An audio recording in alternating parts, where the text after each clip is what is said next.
week after, well, every other week generally. This evening we are uninhibited with the privilege of probably having an hour plus to look at some of the thoughts that we want to share. And we've just been speaking a lot about fasting. In the family, a very primary matter for Christian living and holiness, you would think or should think that fasting should somehow come into this. Well, I want us to start. Steve just having prayed. I want you to open your Bibles to the book of 1 Corinthians chapter 7. We're going to read the first 5 verses, and especially look at verse 5. Because we must understand that a critical matter like fasting must impact the family in important ways as well. Probably you never remember this text, though you know it. 1 Corinthians chapter 7, 1 to 5. When you have it, we will read it together. We shall read it together on the count of 3. We all have it? 1 Corinthians chapter 7, 1 to 5. And this chapter is a tremendous chapter on marriage in more ways than one. Let's go together. 2, 3. Now concerning the things whereof you wrote unto me, it is good for a man not to touch a woman. Nevertheless, to avoid fornication, let every man have his own wife, and let every woman have her own husband. Verse 3. Let the husband render unto the wife due benevolence, and likewise also the wife unto the husband. Verse 4.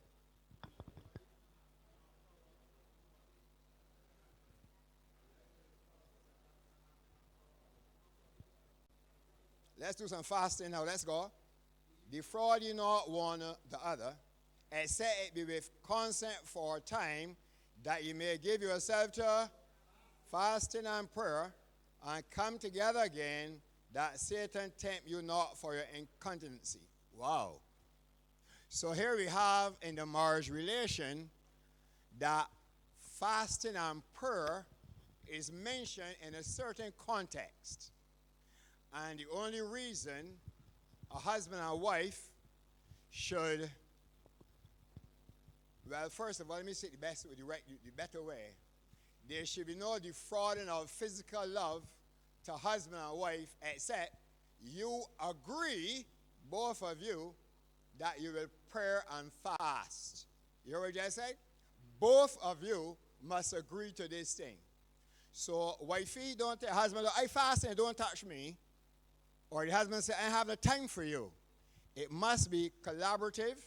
It must be God honoring. Remember, I'm not just trying to escape. It must not be an escape ploy. People use even God to escape. So Paul is saying here, listen, don't come that way. You love each other, and you cement this love by not defrauding each other, but that together you would agree that you're going to pray and fast, and I believe when you come back, it will come back stronger. Your love will be strengthened also, because if fasting does so much for your mental capacity, it must mean that it will spin off into moral issue as well, into your ability to really even accept God's great love, and therefore then also share it with the spouse. So as I was listening to both Dr. Douglas and Brother Steve, I thought clearly, you know what? This has to have something for me this afternoon. Okay. All right. Yes, Sister Carmita. Of course, this afternoon is the completing of what we are doing, hopefully, open discussion. Yeah. Now I'm asking, so the fasting is not fasting from food, right, but it is actually fasting from sexual activity. Okay. And because it's fasting from sexual activity, you come to prayer and fast to God from food too. So I see it as a double thing. Not only I see it as a prayer and fast classically, but I said time during prayer and fast, you want your focus to be really where it should be. So you agree, both of you all, that we're going to pray and fast. Therefore, we're not going to have intimacy for that period. But when you come back, you be stronger, and therefore intimacy might be even sweeter, to use that expression. Thank you, Sister Carmita. Could we have some mics in the for the audience? Okay. I know there are going to be several questions which I want to come because I want to make sure that we're clear on what we're looking at in actual fact. Okay. Now, we looked at what we call 7 important words. The first one, I use it this way, was what? Kyle, what was the first word we looked at, Brother Kyle? What was the first word we looked at? It began with an L. It is done this way, LFF. Anybody remember that little acronym? Listen, what else? Faith and forgive. You see those 3 words in your family? Those are crucial words. We need to listen to our spouses. And that's a common concern or problem that many spouses suggest. He don't like to listen to what I'm saying, especially women about men. You don't like to listen. They hear you, but they don't really listen. And then we came to the other one, faith, which we mentioned. Right. So we're saying that it brings us together because what it does, according to Scripture, it strengthens us, making marriages happier. Because your faith in God being strong, you want to share with your wife that love that you have from God for her, which is, of course, predicated on agape love. Then, of course, forgive. And this is a good one. Colossians 3:13 says to us, we have to bear with one another. And you know, Paul tells the men, Peter, you must dwell with women according to what? Hello? Dwell with them according to what? Do you have knowledge? And what knowledge you must have to dwell with a woman?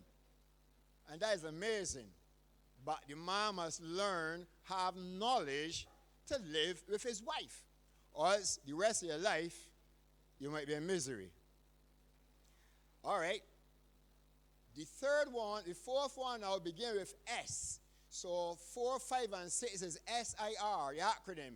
What is the first S that we look at just now, last time? S is what? For what? Share, Sister Lorna says. She's correct. Share. So that we share real affection and warmth. You know, a lot of us are, somebody mentioned the word frigid this afternoon when we was talking. But lots of people are very, not really affectionate. You know, sometimes it is, I want to express it correctly. Sometimes we can be so austere and hard towards our spouse. Even when it comes to intimacy. And many ladies complain. You know, a friend of mine once said that a friend of his partner had said, "Man, your hands like sandpaper." And that was carried a little further. That kind of person, you are so hard and rough.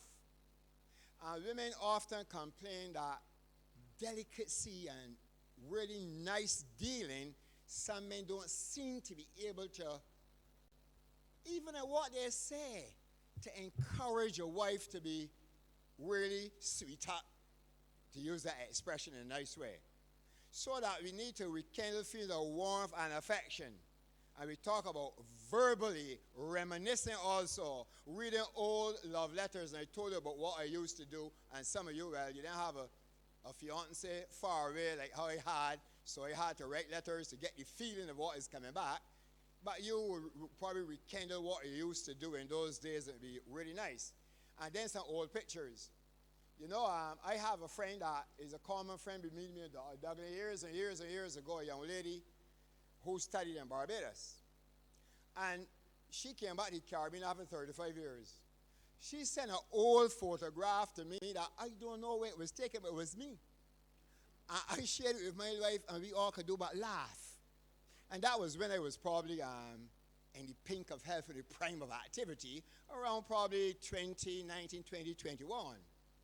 And that brought back to us several laughs because she knew me around that time, really. Judy to that is. So what I'm saying is, you can put a little spice in your life, men and women, if just we could just reminisce a little bit. Sometimes we don't. Tell me something. Do you reminisce with your wife? Honestly, if so, when last? Do you reminisce with your husband when we first met? You know, I was fairly clumsy when I met my wife. By clumsy, I mean it was one of those meetings that probably Sister Carolyn will remember because she was the initiator and the shaker and the mover. Yeah. I give it to you because I think that experiences shared are worth the while. I'm sure Doc could give me some too, and Merton, and Steve, and those people. But I am not afraid to open up myself. I become vulnerable because I believe that in sharing, I can encourage you. You know, I met my wife in unfortunate circumstances, but they were wonderful circumstances for me. Her mother had just died, so they came up to Barbados by a relative. And it was at a beach, a Sunday morning. They were about to leave Barbados. And somehow, for curiosity or otherwise, Carolyn brought to me this thing called an autograph. Now, in those days, people loved to write in autographs and little things. My wife still has it up to now. And she just gave me this thing because I really didn't sweet on the young lady. I didn't really see her much. I was very straight-laced at the time. Was very sharp, straight fella. Yeah, I had gotten, I don't know why. But, you know, there was an old little thing that used to say, roses are red, violets are blue, sugar is sweet, and so are you. I didn't know what to write. Just stick it inside the girl and thing. I didn't know the girl, but I just stick that inside, stuck it inside there. My wife is a very bold. Carly, remember that she's there? Carly's outside. Okay. And Judith is a very bold girl. She came back to me. Are you the person who wrote this in my autograph? Why did you write that in here? Of course, she had me in trouble now because I didn't know what to say. But suffice to say, she would have kept that and you go back and get a laugh. Or see, you know, we're talking about even says the truth, though. And the reality is, I only say so because that flashed my mind, but it meant nothing to me. So that what I'm saying is, there are a lot of things that we can share with each other, tell each other, remind each other when things like as though they're going down the drain. Carmitas, remember Dr.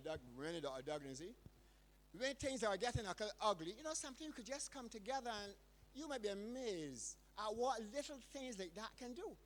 It can help revamp, re-energize.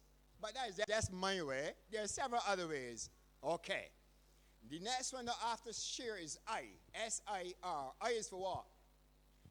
E something. Initiative. The longer you live together,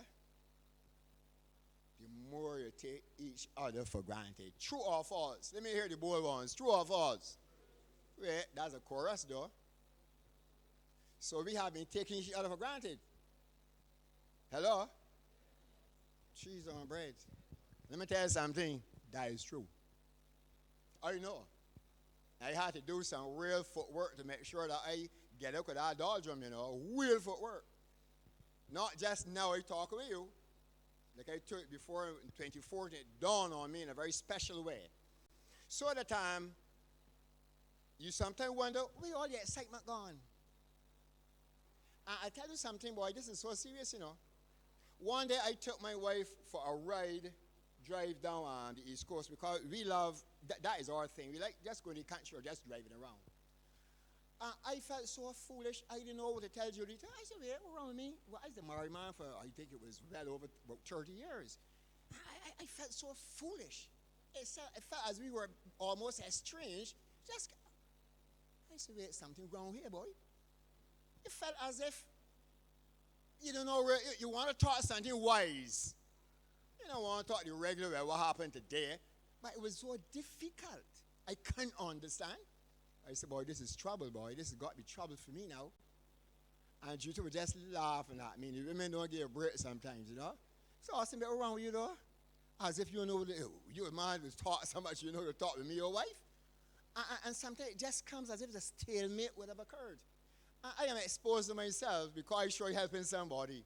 And what I'm saying is, brethren, we got to be very careful of not taking your spouse for granted to the extent that the regular run-of-the-mill thing is all right. But when you come out on the beaten path now to really get you and she going, you forget how love is all about and the sweet things. You can talk about your profession and where it's due, but that's what she wants. What a wife wants now is connectivity at the wife level. So Steve don't tell you about the motors and the engines and don't talk about the school work and the medical issues. None so. The wife wants to hear about she and you. A lot of us don't understand that. But I got a wife, and I believe she might be listening now too, because she reminds me of go home on Sabbath evening, Austin, and you should give the people more time. And it was good, but her ex was he. And she's my best critic. I love it, because I get good feedback, and that means a lot. So what I'm saying then is, we must learn to communicate with each other. And by communicate, I'm talking about, and like she said to me one thing, I said, I want to talk about me and you. I don't want to talk nothing else, me and you. And very often, we lose that. We forget how to talk about you and she, and we can talk about, hey, the family, this, and this. No, ain't about that. It's about me and you, sweetheart and darling. That's what we want to talk about. And some people get difficulty. I had it. I know what you're talking about. All right. The next word was R. What was that next word? Something. Remorse. Barbadian parlance, for those who are following us on the internet, we use this expression, tongue and teeth that's got words. Bajans understand that. What is being said really is, even though your tongue live in your mouth with your teeth, sometimes you miss and bite it. Meaning that even in relationships between husband and wives, sometimes you can grind the other the wrong way. And we therefore need to be able to say what? What do we need to be able to say our spouses? What? Sorry. But somebody said to me years ago, my husband could do me the worst thing. He don't ever say sorry. Wow. Wife, do you have a husband like that? Husband, do you have a wife like that? That they say the worst thing to you and they don't to say sorry? That's a problem. That's a very, very serious problem. Because as Christians, we are encouraged to be repentant and humble. But if you can't tell your wife sorry, between you and I now, I can't see how you're a good Christian at all. Because I use that in a white statement. If you're a Christian at home, you can be a Christian anywhere. Conversely, if you're not a Christian at home, you're not a Christian nowhere.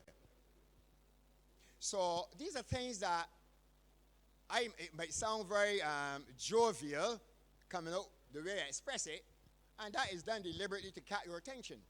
But we need to be sorry when we've done wrong and say it and show it to our spouse. Because she is the first person or he is the first person to really know you. We can put on in front of the church. When we go to friends, when we go out, we can put on real good. But I'm going to tell you something, the wife know you or the husband know you very well. So you put on to impress them. They know. That is important. All right, last week we dealt with one called T. What was that? What was that? Time. How important is time? Let me tell you something. The Americans use the expression, time is money. And in the relationship and in the relational experience, time is love. Let me use that. Time is love. You must have time to show love. Both quality and quantity of time. We like to talk about, I spend quality time, but let me tell you something. If you don't got quantity in there, you can't spell quality. So that in spending quality, you need some time to be with the spouse. That is important. And like I said, the time that you spend must not be structured time, must be unstructured. And a day a week or a month is good. And interestingly, we had a nice little day again this week. We went anywhere, we just went to check in things, but then we had opportunity to have a little lunch together, away from the regular. And it was so simple and easy, no fuss, but I was with the one that I really cared and cherished. Now, I am not, and don't look at me as if I am the quintessence of love. I don't know a lot of things. But a little bit, I know, I try to see if I could get it work. So what I'm saying is there's a long way for me to go. I'm conscious of that. And therefore, what I'm saying is encouraging us, especially our men, because men know that I believe that you're the major factor in this matter. And therefore, very often, the women are affected by us. I'm not saying that they are not problems too, but because of our responsibility and our role, I believe we need to really step up to the plate even better so that our spouses can be more appreciative, even as they grow spiritually as well. Lots of us are so heavily minded that we're not family good. We're not to do that. Our family must be brought along with us. So, like I said in the last bullet here, it's not so much about what you do, but that you spend time together. Let me challenge us. When last you really spend time, listen to this one, as a husband with your wife, and speak in that context. Not merely she's there, you're here, but deliberate. You know, go away and say, you have a drive, girl, or look at you see. And those are little things that I found very interesting. Several weeks ago, me and the wife went to see, she and I alone virtually to see, and that was fun. We took pictures and all. You know, and what I'm saying is, remember, I am not projecting myself here as the standard because I'm very far from it. But what I'm saying, there are things that you can do to reinvigorate. Hello? No, I was away for a long time. But I wasn't doing everything all the time. Thank you nonetheless. So what I'm saying is, we are seeking to get on a higher plane, obviously. It doesn't come easy or suddenly, especially if you have not been attentive to the altar. Women like to watch and see if you really change. You just talk away them out, you know, but you ain't seen the difference in you.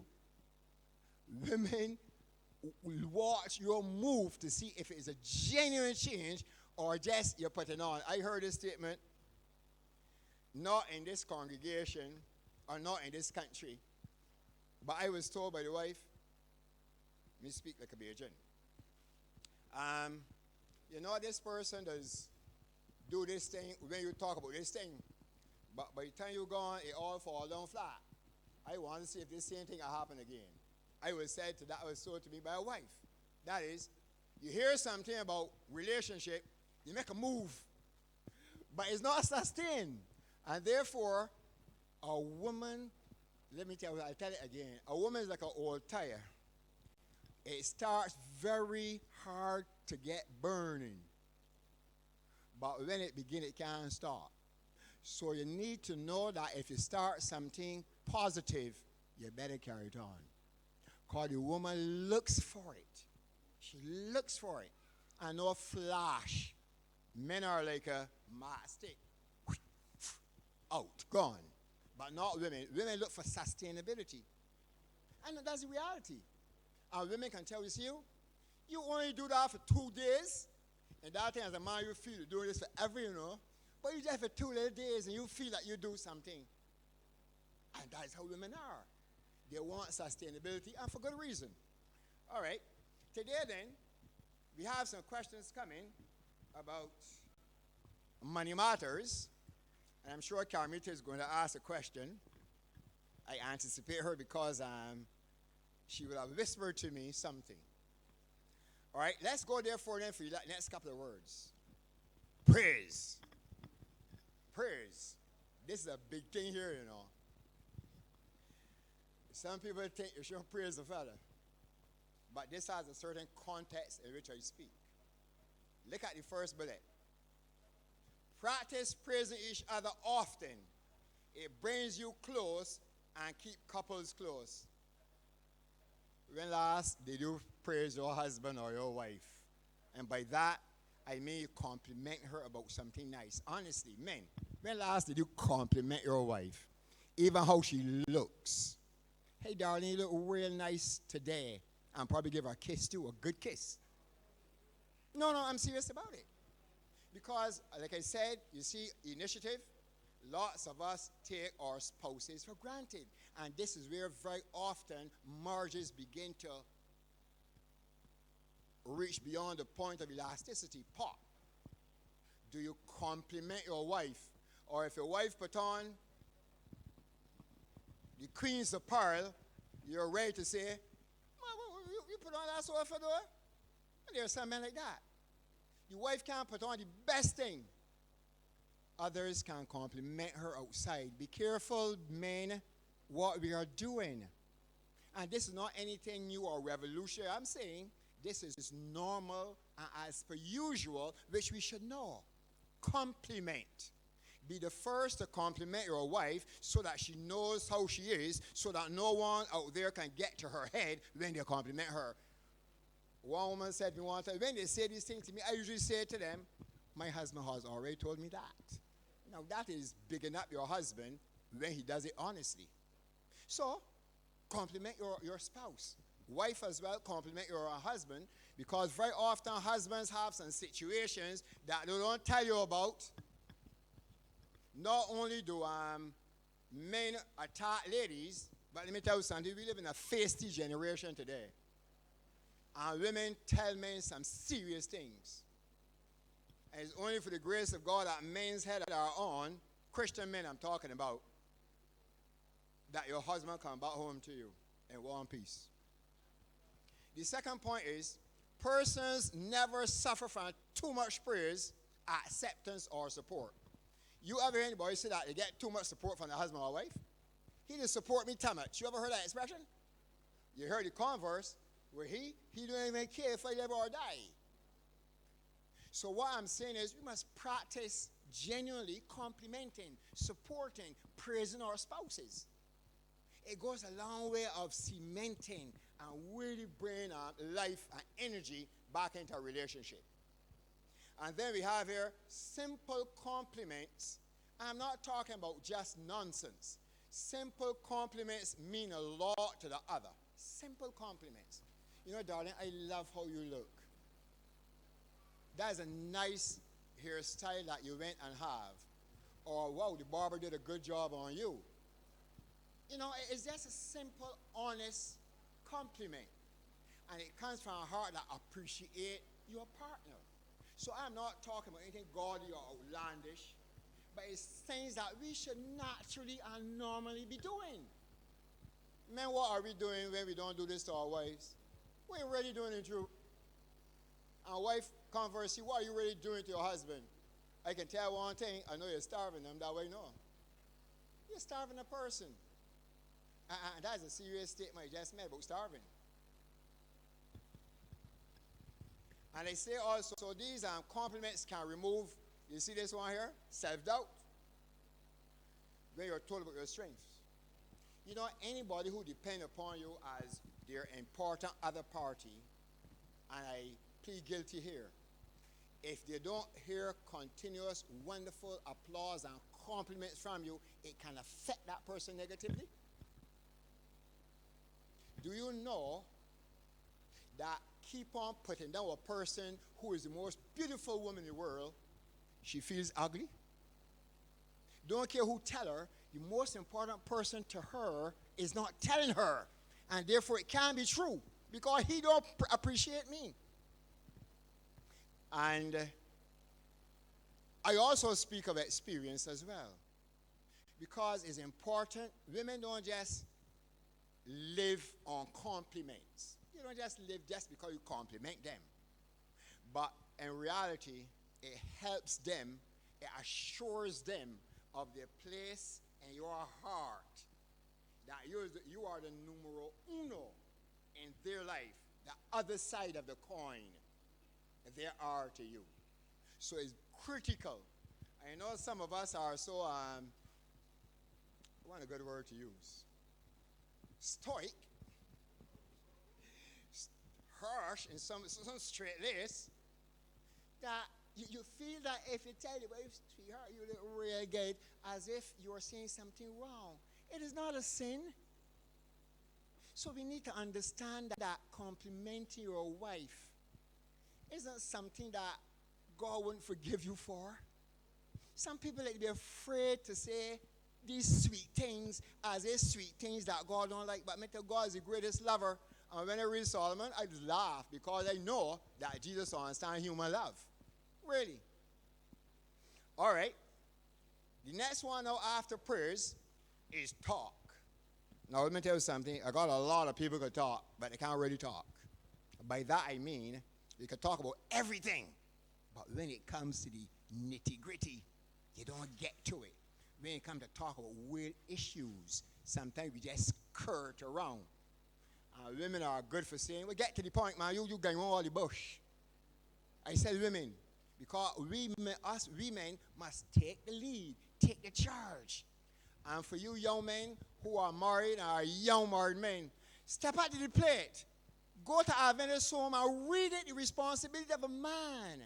What a man and a husband is all about. You're to bind your wife around you, that the children eventually can be bound once their children come in. So you need to really hold the reins. And the women look to us for leadership. I think women jump in the position where it's vacancy. Nature here, it's a vacuum. So a woman don't like a vacuum in her family either. So, hey, you going to let my family crash? No, I got to hold here. So you got to talk. Conversation might result in some pain, though. You know, sometimes you have to say some things that might be hard and hurtful. Not that you intend to hurt the person, but the truth must be told, and there's no other way to tell the truth but to tell the truth. And you can tell it in a way, nonetheless, that the person understands that you're not against them, but it's the truth and it can't hurt. Have you ever told your wife, to me, you're getting a little miserable. You're worrying about things that are, once upon a time you would never worry about those. Well, you're getting a little miserable. You could see how that could make the woman feel. Wait, you tell me the miserable. No, you didn't say she's a miserable woman, You said you're getting a little miserable over these things. See, people mistake when you say, well, this little thing called to be miserable. I am not saying you're miserable, but this is causing you a problem. So we have to approach these things in a nice way. So young people, especially, I know when you're young, you think you know a lot of things. But the reality is, when I was young, I didn't know anything. Hardly anything. You thought you were doing the right thing in many instances, but you really weren't doing what you should have done. The next point is, do not avoid or evade issues. That's a big one I want to point out. As a matter of fact, let me read on here to the last one first. I'm going to mix those two together. Talk of minor problems when they are what? Read that for me, with me. Talk of minor problems when they are still minor. You know, it is minor problems that become major problems.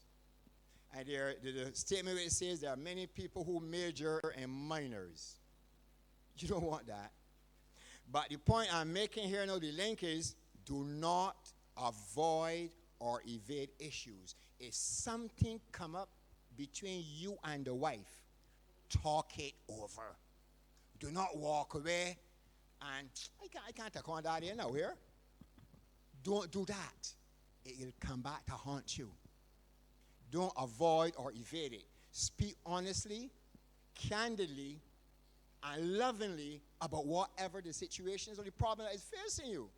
If you don't do that, you'll be shocked to see that that problem, which was just a little nothing, flashes back in your face and you can't handle it. So talk to each other, communicate, and then other ones say explore feelings early before they become too intense. That's another other side to talking of minor problems. Before they come too intense, before you come entrench your ideas or hold your position, discuss the problem.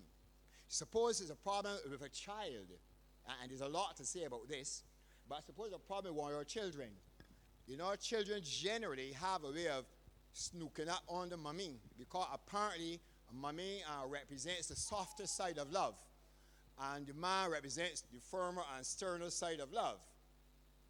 And therefore, very often, most children, and I'm speaking here to all of us who were or are children, would tell you, I will go to my mother first before I go to my father. because the father is seen as that figure that is really harsh. Most children, and the most means the vast majority of children, would rather go to mommy and hug up mommy and tell mommy their problems and tell mommy who the girlfriend or the boyfriend is. They won't tell daddy that. As if daddy gonna be vexed with you. So what I'm saying then is, as parents, you got to talk sometimes about your children away from the children. Because you have the children interested at heart, you're going to discuss with one another. I noticed that my girls seem to be having affinity for this particular person. What do you think? You see what I saw? And that way, mommy now not hiding, because the girl or the boy might come and tell mommy, I think that I liking this fella, to put it in Belgian parlance. I think that, so what you think? They might not want to come ask daddy that. But because you and I have to hold this thing close together, you are going to say to daddy, and in confidence, of course, daddy ain't going to attack the girl like, so wait, what nonsense is I hearing here now? No. You expose mommy to backlash. Because wait, you tell daddy what I tell you, and tell you no more again. So watch the dynamics that are occurring, so that when you talk things of importance and significance for the family, between you and your spouse, first of all, and of course then to the children once they are children. And then the last one, before I open up, is growth. This is a very interesting one. It says here that growth occurs once you do what? Remain close. That is growth in relationship. Now, if you and your wife don't remain close, you ain't growing a close in relationship, You're growing apart, in actual fact. So if you're going to grow together, you must remain close. One, in growing, you must learn and share new information or help. And we're going to explore that a little further. Second one is something I want to introduce, not as de novo, something brand new, but something I feel important. I was minded to bring a number of books. I forgot. My wife would have bought a whole on marriage and how a husband should treat the wife and how the wife will respond and so on. And what I'm saying is, some of us think that is taboo. But very often, there are little trinkets or nuggets that can help. Never think that somebody experienced cannot help you. I have I think there are a couple that she bought well, and she thought that I wasn't reading them, but I was reading them in secret, honestly. I said, you don't read your books. And she got so upset one thing that there was a particular book that I tell you true, I didn't read. She took it from me and gave a new married couple, but I hope it benefit them. But she took it and said, I gave it to so-and-so, because you won't read it. No problem. So that's all right. But what I'm saying is, she was enterprising enough to buy books. And here is this one: include books on marriage in your reading list. Let me see the hands of those who really read anything about marriage, period. Oh, look at this in truth. No, not even a 0.5% inside here. Are you serious? Not even Adventist home that do a marriage and dating and courting and divorce. Well, that's a good place to start. Yeah, Adventist home, child guidance, messages to young people. And I have some quotations to read from the message book too, just now about divorce and marriage. So throughout these books are a lot of stuff. So I know women love to watch things that involve love and marriage. Sometimes they're true. I just get a little offended. But I can see why people love them, will watch them. I think there's no problem in many instances with what they have, because they're usually very straight issues. But I find that the time is too inordinate in some instances. Honestly, that's my biggest problem. Is take too much of your time. Especially got a 2 and 3 hour show going on. Of course, the people want to make the money. But the point I'm making is, we should arm ourselves with information that can improve relationships. And sometimes it might not come from the source that you might think it should come from. come from other sources, but they might be Christians as well nonetheless. They might have experiences that can help us. And we must be very careful that we don't discount other persons who are not what you call of your faith. Because they might well be honest, good Christians who might have experiences, as speaking in this area particularly, that you can benefit from. And I'm saying, personally, I don't see anything wrong with that. But in this case, each to his own. I must be able to consider it. And then, of course, we must learn how to make marriage better, livelier, and more satisfying. What do you think about that last bit? Anybody? What do you think about that?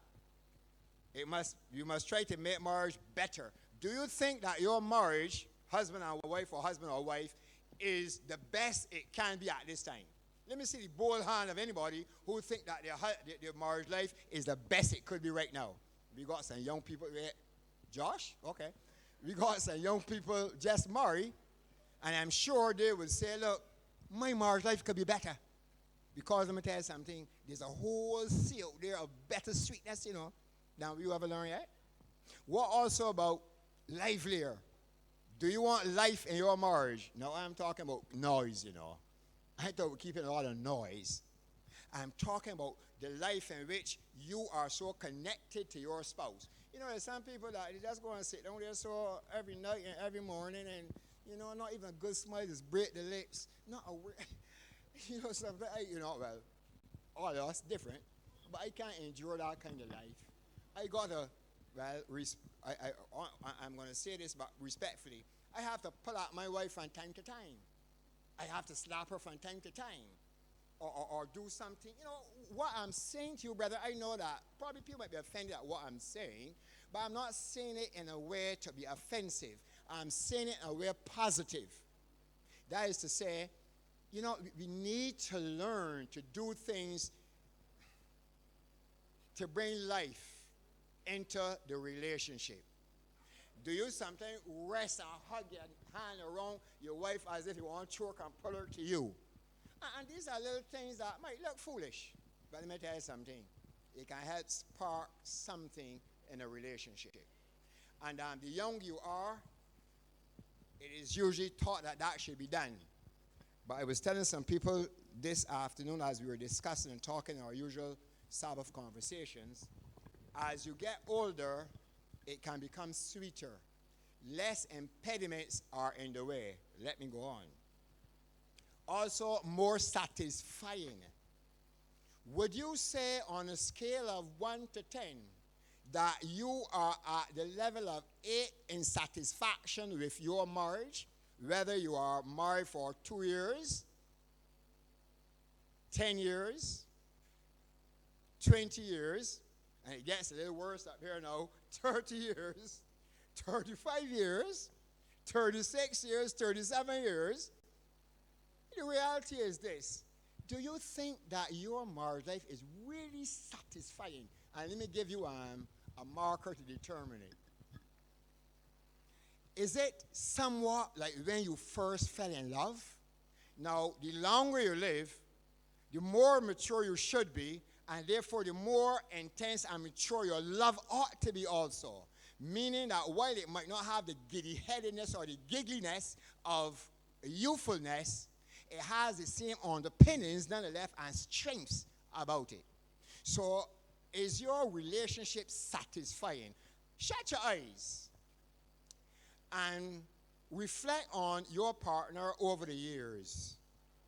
And really ask yourself, is my marriage really a satisfying marriage? Or is it a run-of-the-mill relationship? I know her, she knows me, she knows what I like to eat, I know what she loves to get, and that's about it. Is there any spice in your life? And I'm not taking the spice only physical love, but on average. And let me say it to you, it can be rekindled. It can be rekindled. And that is the beautiful thing about it. Even if it has fallen and mine had fallen, it can be recaptured. And There's a little statement as youngsters we used to make, older people, a song really. Breaking up is hard to do. But you see, making up, it real sweet. When you have to make up with one who responds in kind to you, man, it takes you to a different level. You begin to appreciate that person. You want to with that person because making up. Beginning to get back love going.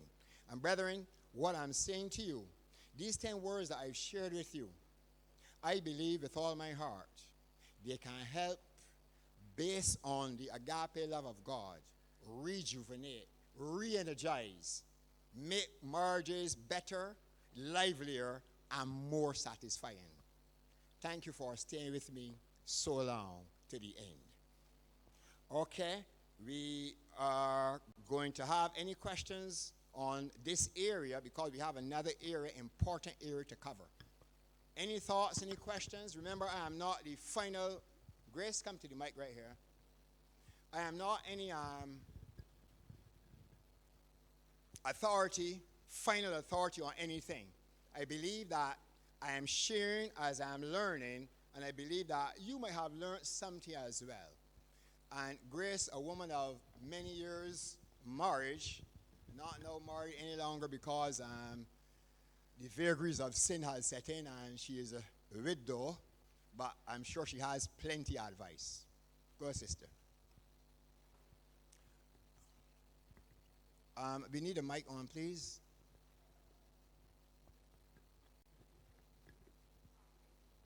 The yellow one, the first one. Okay. It's on? I know. Come, Grace. Face the audience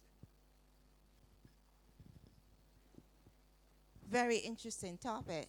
But I think sometimes that we must remember, too, that the first thing is that our upbringing, our social upbringing, has really caused us to doubt sometimes our marriages, doubt our relationships, and all that we're doing. First, that's that. Because as you stand up there and you're squinting and all of it, okay. And I think also sometimes that we talk, but our children need to see us expressing our love for each other as husbands and wives. When last did the children see you, the parent, bring them together and kiss or something like that? That's a no-no, that's a dirty thing. And then your children even laugh and giggle at the thing, So that's one thing. I always tell people that marriage is like taking a bath. A bath. When you take a shower, what do you do? What do? You just take a shower and put on your clothes and run? No. What do you do? Before you put on that, you groom yourself in some way. How do you groom yourself? You put deodorant on, you put cream on, all kinds of things to make yourself presentable to the society or where you're going. And I think marriage is the same thing. When you have a marriage, it's a grooming time. And it's an everyday thing. Sometimes I would ask people to write down the good things you see about that person, not the bad things. Write the good things you see. And that's sometimes like for marriage, counseling people, you write down those good things you see in that person. And sometimes we need to stop and we need to regurgitate some of those things that we see. And sometimes when you're having your dating, as you said, you had that little note that you got from your wife. Sometimes you do strange things, but you stop doing that.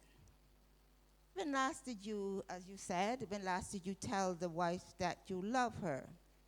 When last did you stop and you bring something for her that you think she might love? And sometimes I see some of the girls and these ladies around, and they, what we might call, the young people might call, they diss the husbands. You diss the husband, get away from me. No, you don't do that. appreciate what he did or what he's doing or what she's doing for you. You know, you take time and you see that that person is trying. It is a trying effort, you know, to do something to bring you closer together. I have something that I do when I'm having worship on usually Sabbath evenings. And I have worship in my, I was telling Austin that, and I have worship in my living room.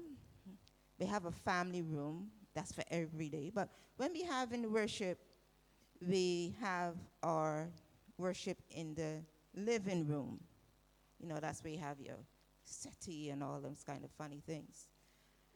And what we do after we have worship, we all hug each other. We all hug the kids. Have a good week. We love you. When last did you say that to your kids? When last did our children see us doing things like that?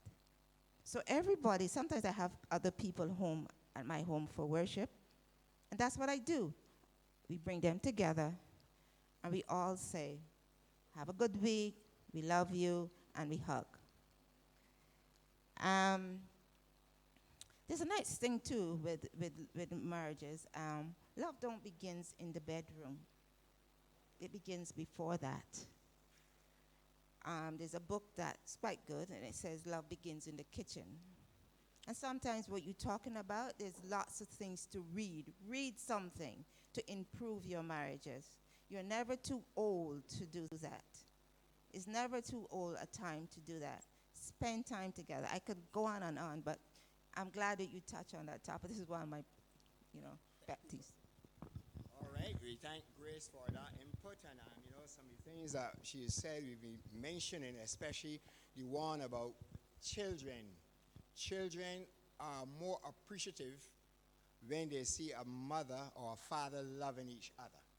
And something I have to applaud in our family. At least we don't hug after worship, but usually Callie could bear out with me that when we finish worship on, especially Sabbath evening, we call it Friday, Sunday worship, there's an expression that for years I've always said it, and probably, I don't know, I would say, God bless, happy Sabbath, love you, something like that. 3 words that I would use, and my wife will always respond in kind.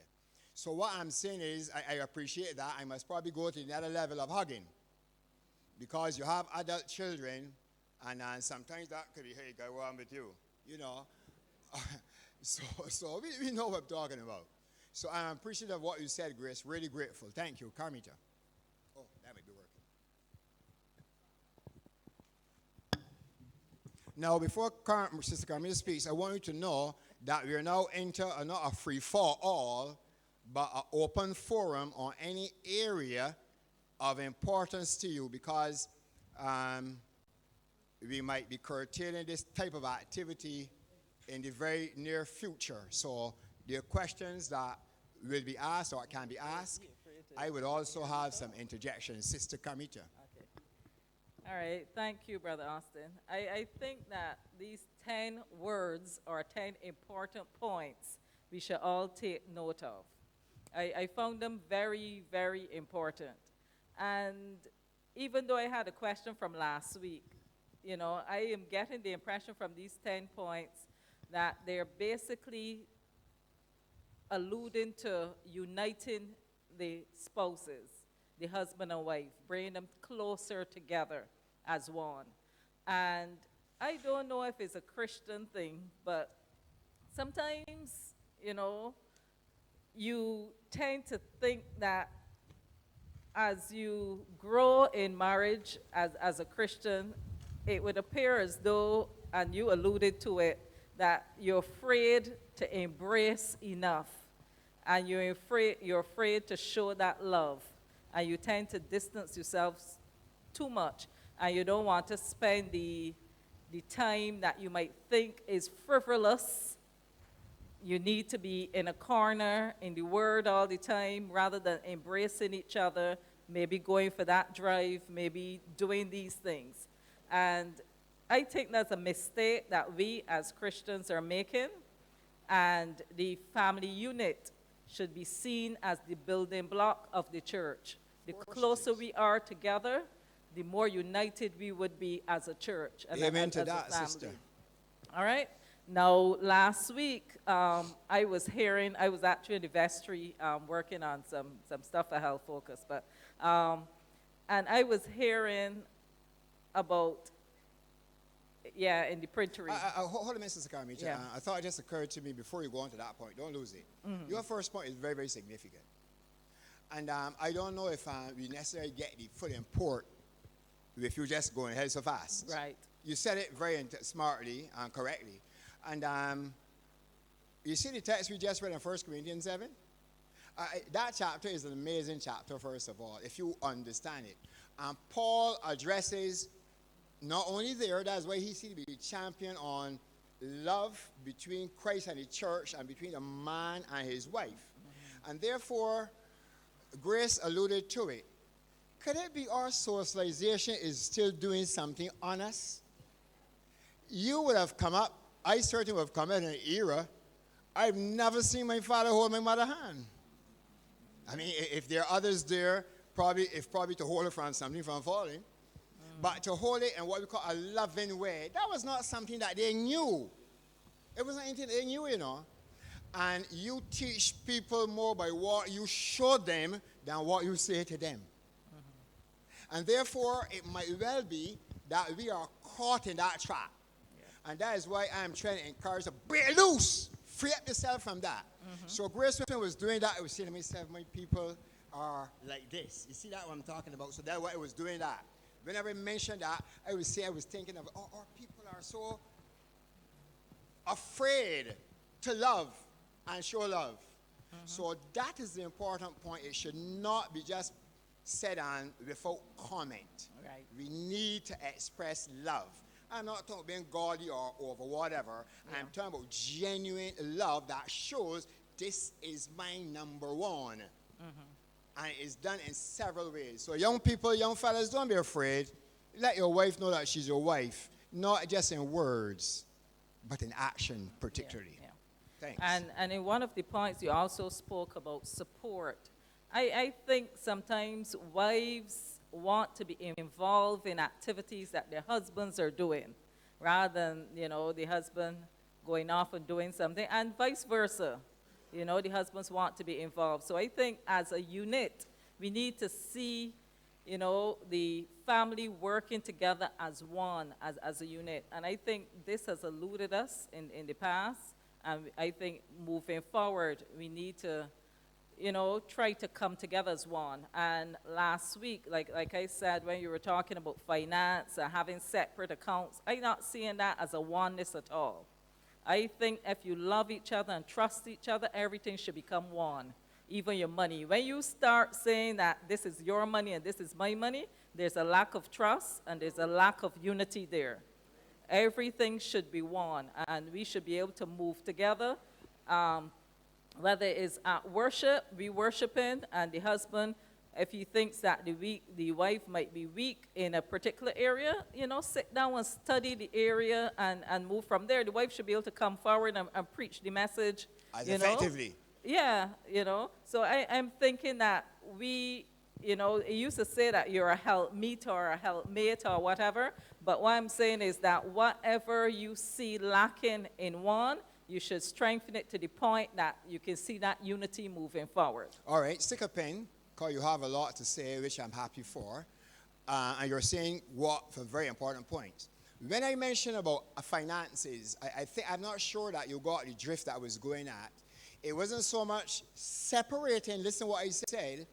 I'm saying that we have a common pool that is contributed to by both husband and wife. It is a known fact, okay? This is the family issue. But why should my wife be coming to me? Let's say my wife, as in, let's say, is not working. Why should she be coming to me to say, I want to go and buy things of a womanly nature? I see that as reprehensible in my nature. She should have her own. That's what I'm talking about. I'm not saying now you're pulling apart at all. No, I'm saying you're uniting. But nothing is wrong for her to have, and if she have, let's say if a person has a mother, I don't think I need to take from my common pool to give my mother. I believe that if I have my personal finances, I can say, Mommy, X, Y, or Z, because this is my family owned. That's what I was getting at. So in my mind, I can't say I'm separating, because I know what she has, she knows what I have, she knows what I'm doing with what I have that is apart from the family pool. And that was the tenor, not so much as a separating issue at all. We know what we are, each of us know what we are doing. That was the thrust that I was really trying to get at. So it wasn't so much one. Yeah, well, I am actually going beyond that. So it's not that I know what you have. Whatever you have is mine. All right? Yeah. And not that you know what I have, but whatever I have is yours. Yes. But so I should have access to it. If there's a house, my name should be on it as well as my husband's name. If there's a car, my name should be on it as well as his. I mean, if there's a bank account with $1 million, my name has to be on it, well, just that's like what yours. I'm saying, Carmita. But I mean, you're talking about a common pool, yes. Yes. And then separate, No, listen, where you listen, have. let me But go back everything needs to belong to both. So listen, I need to buy a pack of biscuits.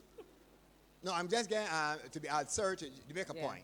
I need to buy a pack of biscuits. So you gotta say, sweetheart, I'm gonna buy a pack of biscuits. You ready for this, Carmita? You ain't gonna say so. You Go can ahead. go and buy the pack of biscuits because you got all the money. No. You're gonna tell you go and buy a pack of biscuits? You're missing me in truth, though, you know. I respect your point, but I think you're missing me. No, I think I'm I've saying the getting wife you, though. and the husband Yes. have, let me use this word, residual whatever after the family pool. I drive a car that is the family car, but I am the one driving it. I don't have to say, darling, I want some money to put gas in here. I think that I should be able to, well, you know, I put some gas in car. I think she goes where she want to go, I will buy this. I don't have to say, Austin, this. I see as her independence while we are united. I don't know if I'm expressing it properly, but that is no, what I am agreeing with your point, independence. But at the same time, when you're independent, you don't have to be independent with your money alone, and it doesn't belong to anybody else but yours. What I'm saying, you could be independent with our money because we are one. You ain't hiding something from me. It's like when you're looking at sometimes these movie stars and they got a prenup. All right? They come into the marriage saying, this is yours, this is mine, and this is ours. This is not what we're talking about. I know that's not what you're talking about, but what I'm saying is that this is what happens. So Okay. you come with this, you come with that, those are separate, and then what we get together belongs to two of us together. What I'm saying is, well, whatever you have is mine, whatever I have is yours. I'm not disputing that. So we have to have that. But yet, at the same time, if I want to buy something, I can buy something. I don't necessarily have to come and tell you, well, I want to buy something. Or you don't have to come and ask me for money. I That's what I'm don't have saying. to ask you for Right, money that's what I'm because it's saying. already mine. It's already ours.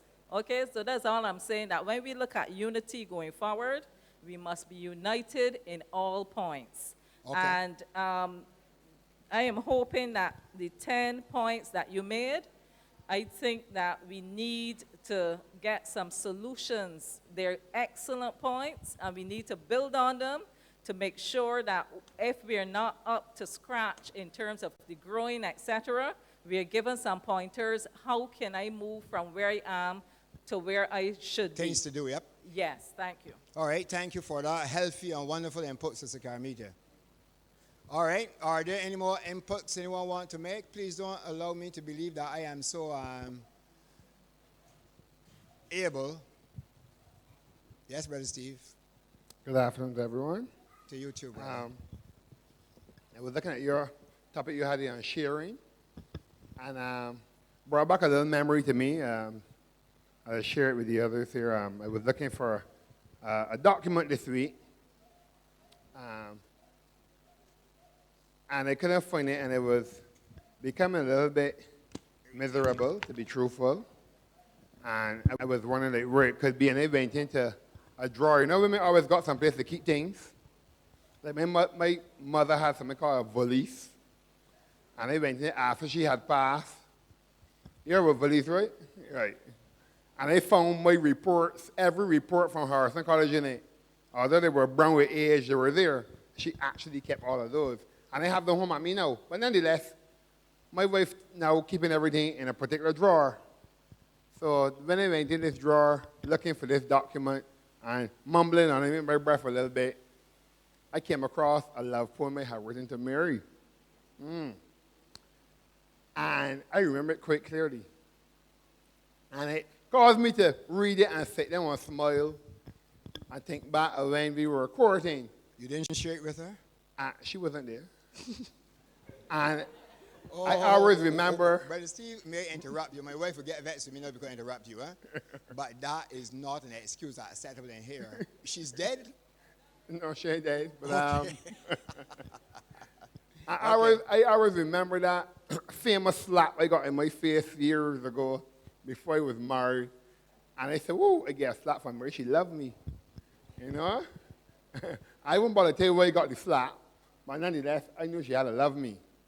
But nonetheless, the poem brought back great memories to me. And I sat down on the bed and reminisced on the times. It's good to do these things sometimes, you know. And I remember the poem like this. Steve, Darling. You want to see that poem here now? Yeah, I can say it, no problem. Darling, you are so soft and nice. I do not have to tell you twice. Your looks would dazzle any man. Is that too hard to understand? All right, thank you very much. You You know? understand the sentiment. Right. And it was really lovely indeed. It's for Mary, that's what I'm saying. I'm stopping you. But it wasn't anything to hide. No, I'm saying Anyhow, it's for her. So but it is, but I remember. just a minute. I want you to go in a nice, almost a recluse situation and say that to Mary. Oh, okay. All Don't right. tell us here. Okay. Mary wasn't told recently. Okay. But as you said, it's good to share these things with one Right. another. And sometime back, I was looking for my wedding album, not wedding album, wedding video to show the children because my children had never seen it. Never saw my wedding video. And I think I came across it, but we don't have a VCR anymore now. Those things are back in prehistoric times, as my children would tell me. So I will have to get it done on a disc for them to see it. But that brings back memories to you at times. All right, but there's a question I want to ask now, back on the same idea Sister Karamita had. Now, you said that a wife should have her own income, especially when she's not working, have her own money to spend freely as she likes, you know? And the man has his to some extent, but then there's a general pool and such like. If that does not exist, right? And the wife has to take from the general money in itself, should she have to tell the husband that she's taking some money off of the bank, or the case may be, given the fact that there's so much stealing going on. I remember once going into the bank once or twice and saying, I'm telling you, thieving my money, because they keep seeing money disappearing. But then I got to the idea of realizing, well, the wife dropped $200 or somebody, she dropped $100 here. I don't laugh at these things. One of them laugh at these things. Yeah, but on purpose. But these things do happen because some time back, some guys came into Barbados and carried a whole set of money from Bajans, and teachers at my school scrambling thousands of dollars out and had to go and get affidavits signed by lawyers to carry to the bank because the bank is saying you can't prove that you had this amount of money, the case may be. And it happened more than once in Barbados. It happened 3 times already so far. So you have to be conscious of the amount of money you have saved, especially if it's money that you're not using. There was this guy who was caught some time back that was carrying away a cent off of everybody's bank account. And he ended up a millionaire when he left the bank. And he was only caught because one person was strict on looking after the money, right? If that person was saying, a saint is just a saint, he would never have been caught. But should the wife have to say, well, she doesn't have to say what she's taking off the money to do, but she out of not common courtesy say that I had to drop $200 to do things for the family with today? Thank you. All right, interesting question. Now, my model is you have a common pool. You are saying that you don't have the extra where the wife has her income. That's what I'm saying is, I don't like calling it an allowance, quote unquote, but what I was saying is a wife that is not working, she should have her, that's what I was saying just now, probably the context of which I said was not coming over right. She should have, let's say, there's an income of, let's say, $5,000 in hand in the house. Say the husband is going to get this $5,000 in hand. I'm talking about after all deductions and so on, $5,000. And the wife is not working. You have, say, some expenses that you've incurred and so on. After taking out that, and let's say you say to your wife, okay, let's agree, you will have a $500 or $1,000, say $500 on a monthly basis. That is your whatever. She's not working. And that is not about for food. You are working, the food is different ball game. That is the wife's, you mean the word pocket money, Dave, you want to use that expression. That is hers, lock, stock, and barrel. But you are the man responsible for the food, the other bills, and so on. And that, what I'm saying, she must feel and know that she is an independent person. And by independent, I mean I am not just an appendage to this husband. So that I don't have to say, I want. I believe that this is hers by right being part of the unit. If she's not working, just choose that ballpark of 5,000 whatever because the outlays and expenses that might bring down the money or whatever. Because I still want to have a family pool. That's how I'm looking at it. And you yourself, you might not have, let's say, a $500 designated for yourself because you might have to buy groceries, do something with the car, pay the bills and all those kind of things. But she should have a standard that is hers.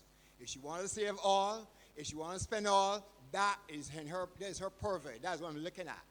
So that way, she would know that I am not just a little something that's pin on there, but I am full, having my own, knowing what the family finances are, knowing what we are doing with the money and the bills we are paying and the things we are buying and so on. So that is what I see, an interaction, a gelling of relationships. And that's what I was speaking about at first. Underneath the tent here, where they are the main meet, we have some lively discussions on Sabbath. So that came up, a Sabbath. And Brother Moore, I wish he was here, Brother Moore is of the opinion, and a lot of the men disagree with him. Husband and wife are both working, but the husband's duty is still to support the wife. So whatever she gets is hers. He must still take from his and give to her, and that's it. He grew up in that, as we call it, old school, where the man must support the wife, and if he can't support the wife, he should not have a wife. So therefore, even if she's working for 5,000 and he's working for 500, his job is still to give for her. But the men are of the consensus over here, a lot of them, even the ones who are silent, that as long as both working, both should pool their resources together to support the house rather than the idea that the man must support the woman irrespective of the fact whether she's working or not. And that's why he said something back, if you put 10% of 5,000, you know how much that is? That is 500, right? And if I put 5% of 500, that is $50, right? We proportionately, we are doing the same thing, And that is why the method that God employs is so fantastic. He who works for more, pay the same proportionally as the man who works for less. Meaning then, we are both given into the coffers on an equal footing, even though not engrossed. So I'm saying that way that we are articulating here is, come to the mic, is very important. I believe that you took a wife, you should take the responsibility, and that responsibility involves a unity even in the family finances. All right, Brother Jeff, follow on Brother St. Martha. Good evening. Hi. My question is, I meet a lot of people who talks about having to take a wife that already, if they're having to get married, right? They're saying that should they take a wife that have children or many children? And sometimes the mothers are saying that they don't want their son to get married to a woman that have 3 and 4 children. There's going to be problems. When they themselves, when they was about to marry, they had children before. So I want to know what is the take on that here. Wow. That's a biggie, boy. Now, I will say to you, I'm idealistic here. The ideal is, according to the Word of God, you take a wife who in the sporting arena is called a gelding. That is an untouched woman. That is the idea, right? But it does not necessarily hold at all. Now, I know that experience because I came up with a father who never believed any of his sons or children should have children apart from a wife. You're not to have a child outside your marriage, and you ain't to marry no woman with a child. That is problems my father experienced, so he said that. But going beyond that now, sometimes young women can find themselves in awkward situations very early in life. But they can reprieve themselves and become excellent wives to a husband. So it's a case by case basis, and I don't think we can throw a blanket over it to say that one fits everybody. But I think that each person should look at the case that they're involved in, know the party that they're dealing with. Because it comes down to at the end of the day, it comes down to the fact of the woman or the man, the kind of person they are, and the kind of attitudes that they carry that can affect negatively or even positively the relationship with whoever the person is that might not have the child. So I would not stay here this evening and say, well, look, young men, don't marry a woman that got a child or children. I don't think that it would be my responsibility to do that. What I will say is for each case, and you are Christians, you need to, counseling, but at said time, decide between yourselves what exactly you need for yourself. Because I don't think I'm capable of telling a man that should not be his wife or that should not be your husband. I think I will be very silent on that kind of a thing. If I'm giving counsel, we will explore the issues, reminding the person, look, this person has what you would call baggage. How would you deal with that? Because you have to know how you want to deal with that. And don't assume that, okay, I love her, and therefore, that's all right. But let me tell you something. If you got children of teenage years, you might be made to look a boy in the house when you marry that woman. So that you have to explore all these options before coming to a particular conclusion. Certainly on my part, I wouldn't come to a conclusion just saying, well, you shouldn't go or you shouldn't go. The ideal is, but we're not living in an ideal environment. Things have happened, and you can have wonderful wives who've had children and wicked women who've never had children. So that you really can't come down one way or the other. It must be a personal issue involved. Brother Jeffrey.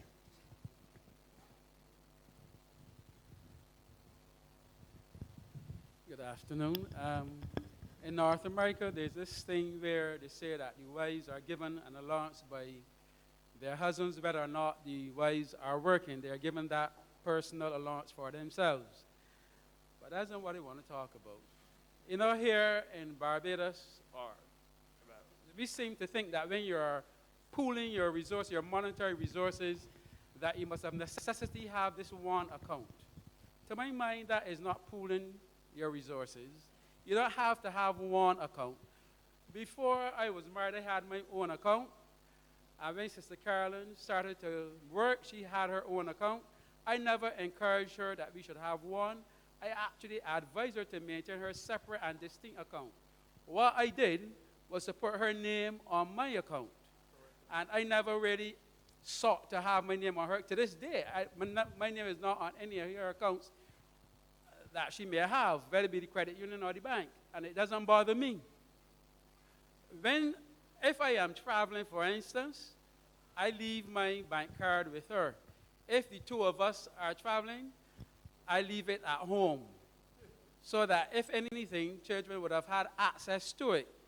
So to my mind, the pooling of resources, that is the main thing I want to speak about, is not you and I having one account. It's having access to the monies. And I personally, from early, I undertook all the major expenses. The only thing I've ever asked of her to do was to buy food.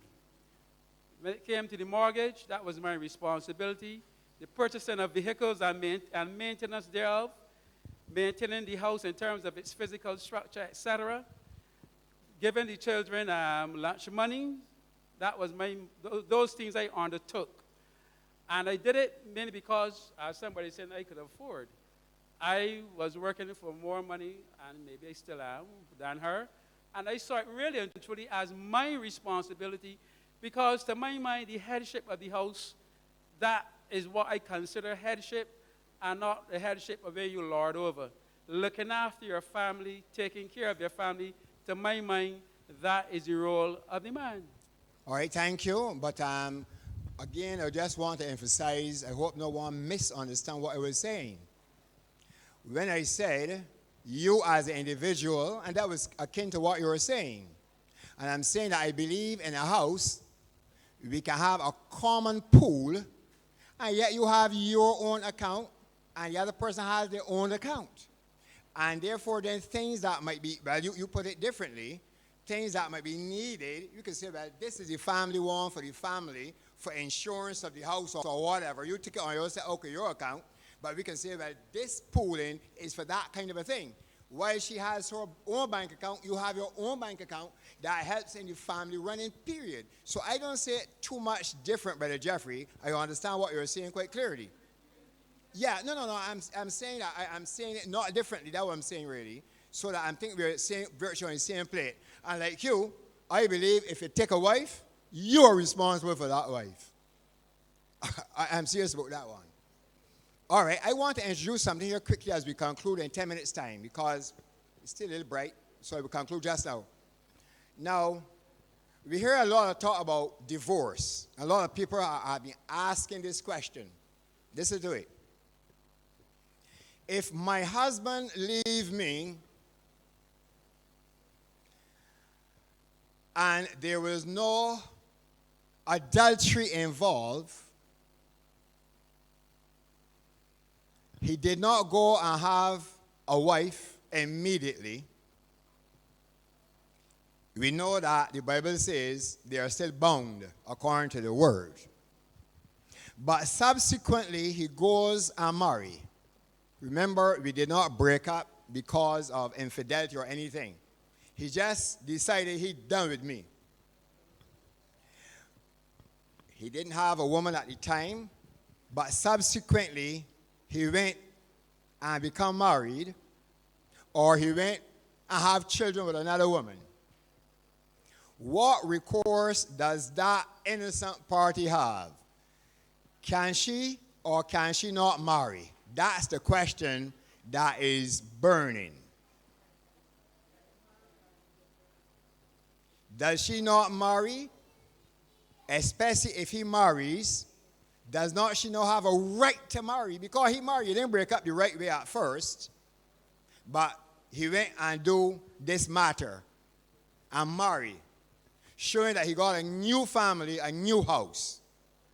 Am I to remain, like the Lucians would say, decky-deck, as it were, a foo-foo person, when there's possibility of having a wonderful marriage life as well for me, who is the innocent party?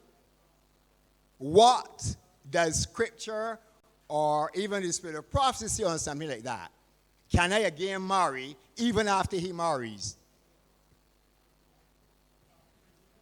Brother Douglas said, Matthew 19:9. What does that say again, Brother Douglas?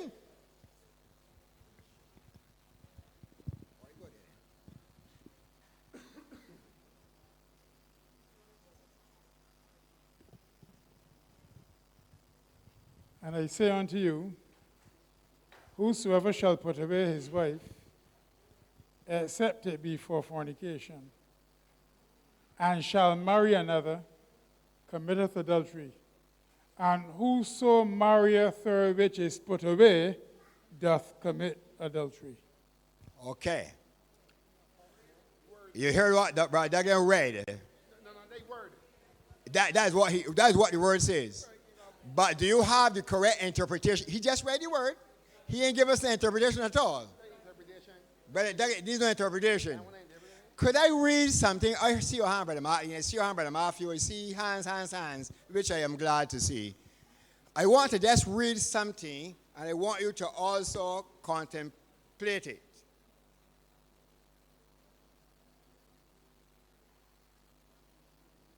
Listen to this one. This is from Selected Messages, Book 2, Chapter 49, page 340 onward. And it is about a young woman who contemplated marrying a divorced man. Listen carefully. In this case, Brother L left his wife and family and had journeyed to a distant land, trusting the wife's father to provide for their support. His wife in time sued for divorce on the grounds of desertion. That was not fornication, Brother Douglas. Desertion. Before the divorce was granted, he began to place his affection on the young lady to whom this message is addressed. Watch it. Ellen White now speaking. I have been considering your case in connection with L, and I have no other counsel to give than I have given. I consider that you have no moral right to marry L, that is the man. He has no moral right to marry you. He left his wife after giving her great provocation. He left her whom he had vowed before God to love and cherish, while both should live. Before ever she obtained her divorce, when she was his lawful wife, he left her for 3 years and then left her in heart and expressed his love to you. The matter has been negotiated largely between you and a married man, while he was legally bound to the wife he married and was not and had to who has had 2 children by him. Follow the sequence. I see not a particle of leniency in the scriptures given either of you to contract marriage, although his wife is divorced. From the provocation he has given her, it was largely his own course of action that has brought this result. And I cannot see in any favorable light his having a legal right to link his interest with yours, or you to link your interest with his. Then she says, I am astonished that you should for a moment give thought to such a thing, and you place affections on a married man who had left his wife and children under such circumstances, not divorce, nor adultery. I advise you to lay your thoughts and plans regarding this matter just as they are before our responsible brethren, that they may receive their counsel, and let them show you from the law of God the error into which you have fallen. You have both broken the law even in thinking that you might unite in marriage. You should have repelled the thought at its first suggestion. She is suggesting, by what I understand, that even though adultery was not the reason for her divorce, the man deserted her, left her for 3 years, and then put his affection to marry somebody else. Note that it is a kind of a little difference there. But what, to my mind, she is saying, you left the wife that you promised to take care of. And by the way, no other woman had right even wanting to marry to you. Because in reality, you are not really divorced. And God said you're already married to that woman.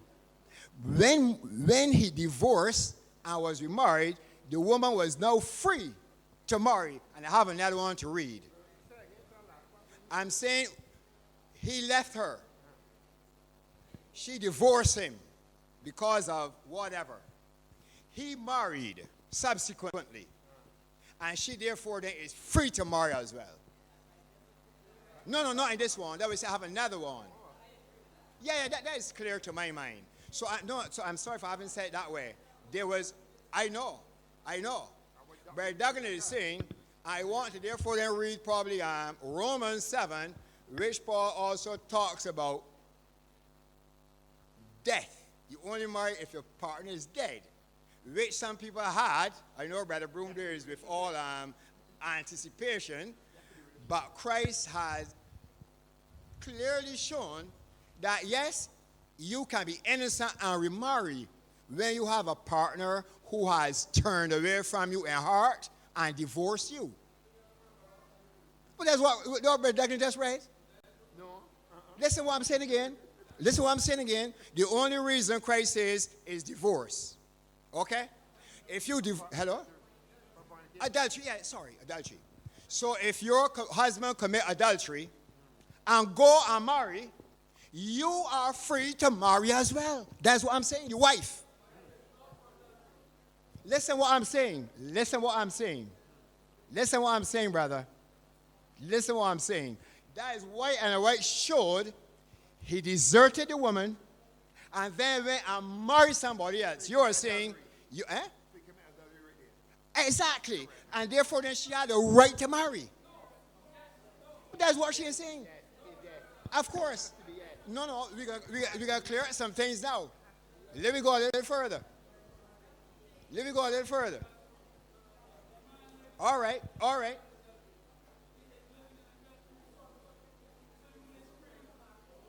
If she had just divorced the man and gone and married her, she'd be wrong. But the man went and commit the adultery.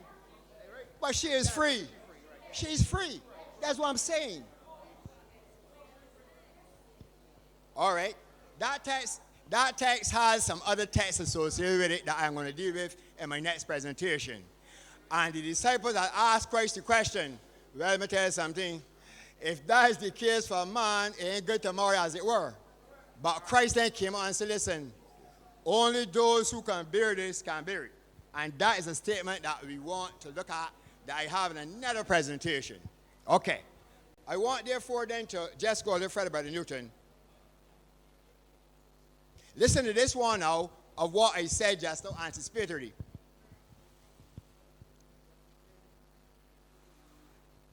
Her statement then, chapter 47, reading from page 367, paragraph 2 of Selected Messages, right? The people of God are not to be guided by the opinions or practices of the world. Hear what the Savior said to his disciples, I will pray the Father, and he shall give you another comforter, that he may abide with you forever, even the Spirit of truth whom the world cannot receive, because it seeth him not, neither knoweth him. But ye know him, for he dwelleth with you and shall be in you. Behold, what manner of love the Father hath bestowed upon us, that we should be called the sons of God. Therefore the world knoweth us not, because it knew him not. Listen now. The word of God plainly declares that his law is to be scorned, trampled upon by the world. There will be an extraordinary prevalence of iniquity. The professed Protestant world will form a confederacy with the man of sin, and the church and the world will be in corrupt harmony. Here the great crisis is coming into the world. The scriptures teach that appropriate, etc.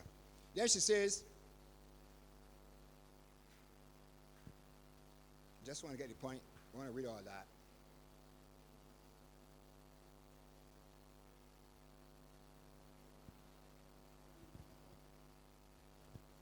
Oh, come on, the page turned upon me. I'm looking for chapter 41, actually. Chapter 41. Brother Newton, you're saying some stuff. Yeah, I think you referred to what I was looking at. That Jesus said in Matthew 19:9, and I say unto you, whosoever shall put away his wife except it be for fornication, and shall marry another, committeth adultery. And then he said, whoso marrieth her which is put away doth commit adultery. So, verse 9. It's interesting that Matthew 5:32, that last part is missed out. Jesus said, and I say unto you, whosoever shall put away his wife, except it is for fornication, and shall marry another, committeth adultery. And whoso marrieth her which is put away, doth commit adultery.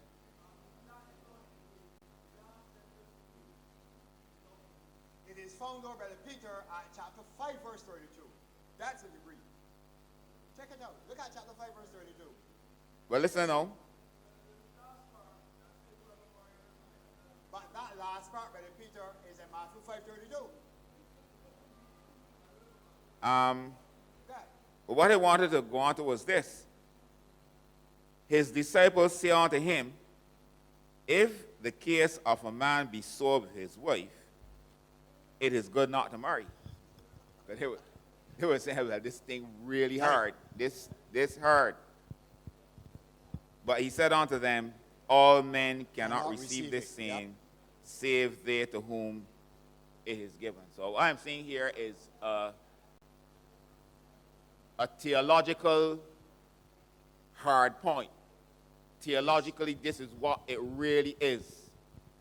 But I'm making an allowance for the situation of man.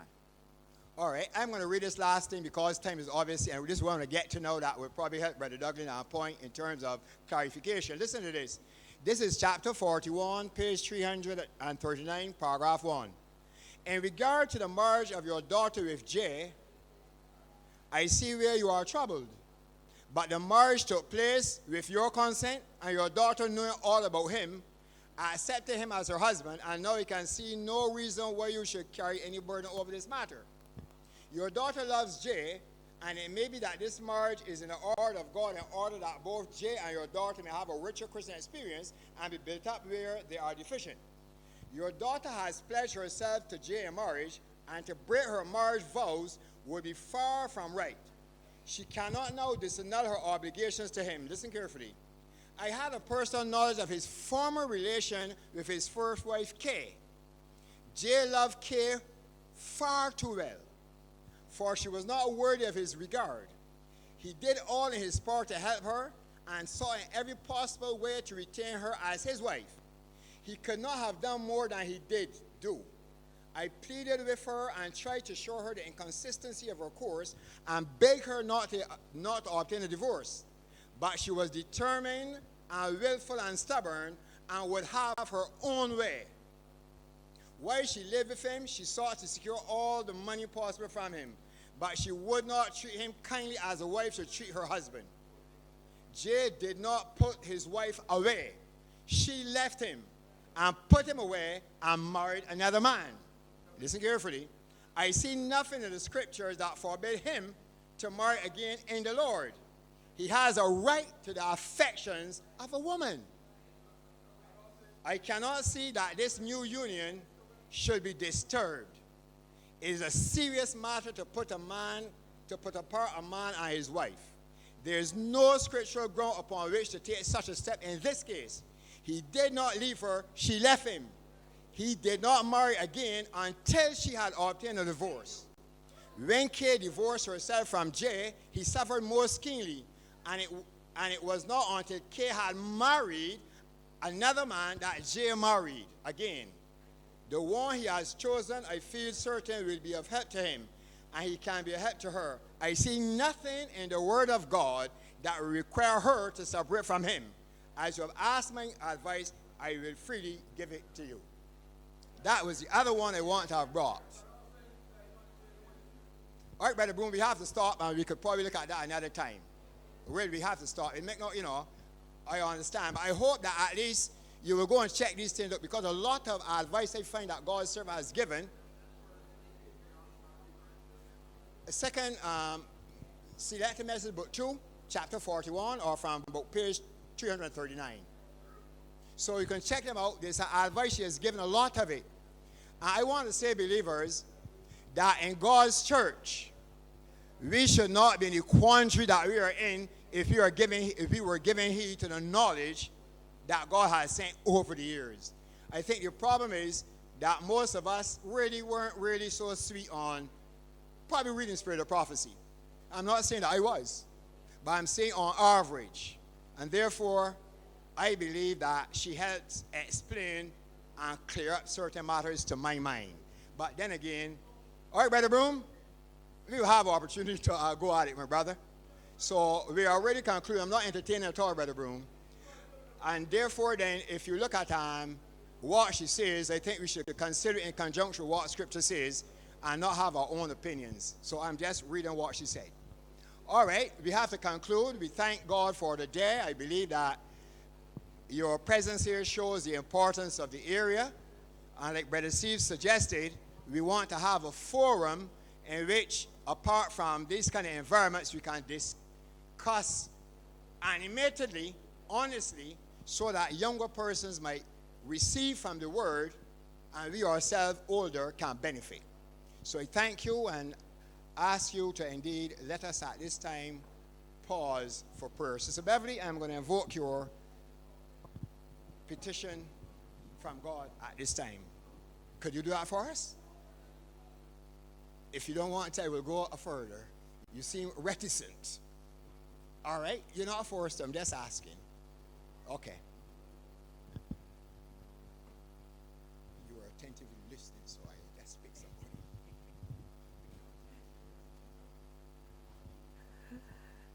Our Heavenly Father, we are grateful to you for the blessings of this Sabbath day. You have been with us from the devotion period until now.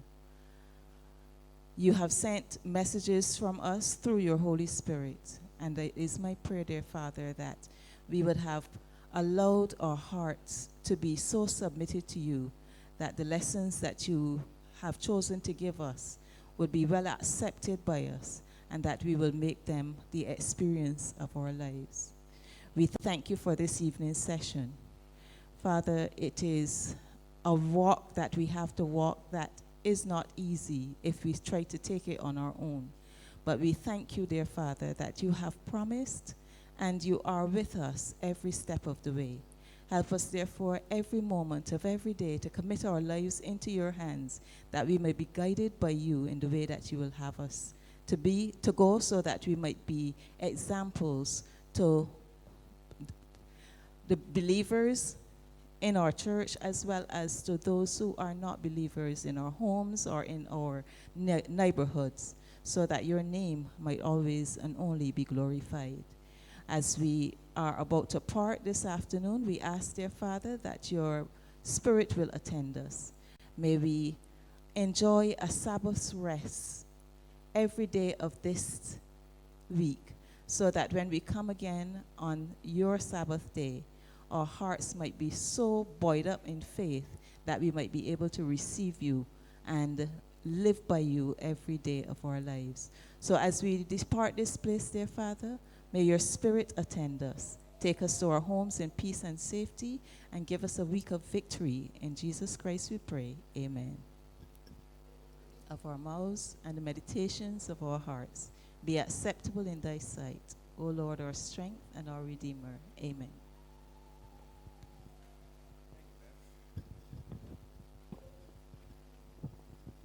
Well, remember, next week we're going to be having our day of prayer and fast. And I will want that we include in that prayer and fast not only the matter of Sunday night, but family in a very direct way. Unfortunately, I'm not going to be here. I will be in St. Lucia with the brethren, but you can be sure my heart really would be with you. God bless, and have a pleasant week in Jesus.